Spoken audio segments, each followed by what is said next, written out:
My name's Webb. I've been coordinating a program in Coffs Harbour for the last 3 years called Bulletin Mura Nyungan, which in the Gumbaynggirr language means two path strong, and it's a series of 3 after-school learning centres with local Aboriginal youth.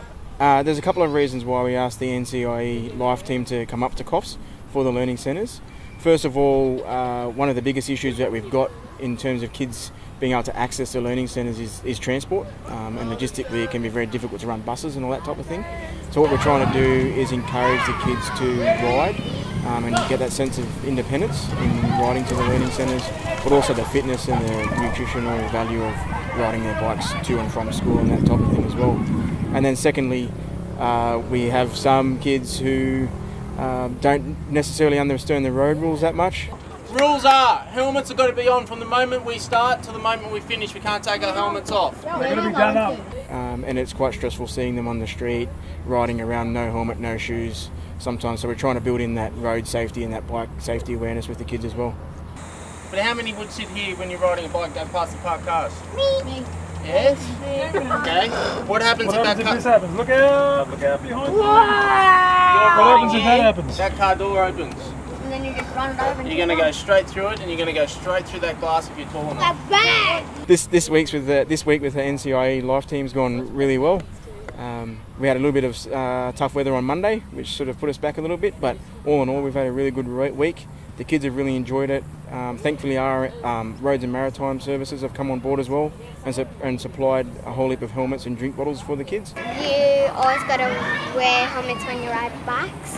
Yes, because I never used to have a helmet, now I do. So all in all I think the week's gone really well, but hopefully it's just the start of something a lot bigger and better, and hopefully we can get some riding groups going so kids can ride themselves to and from school, to the learning centres and that type of thing. It's probably hard to pinpoint one exact moment, but probably the excitement on the kids' faces when they get to ride top line bicycles, top line equipment, and then coupled with that the provision of helmets and drink bottles. Just how excited the kids have been about that has been unreal. But in terms of actually riding, I'd say that my highlight would be out at Woolgoolga High School on Monday when we went down the sort of bush tracks down to Safety Beach. I came off coming down some stairs and nearly also ended up in the lake. And the kids just seeing how excited the kids were to ride the bikes and have a real dig and not be scared to fall off and have a bit of a stack. Probably that was a highlight for me. I reckon that the bike program in general is hugely effective for the kids, especially with the stuff that you offer in terms of breakfast kits and all that type of thing, and then nutritional information. It's unreal.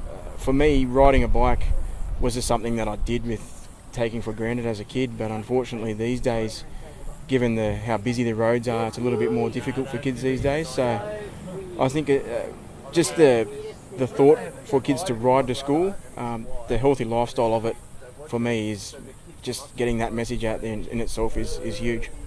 Just like to thank the NCIE team for taking the time to come up with us this week and spend some time with the kids, and hopefully we can do it again sometime soon. And also thanks to RMS and all our other supporters as well. RMS supplied all the helmets and the drink bottles, so it's been an unreal week, and I'd just like to thank everyone for taking the time and believing in the program and believing in the kids.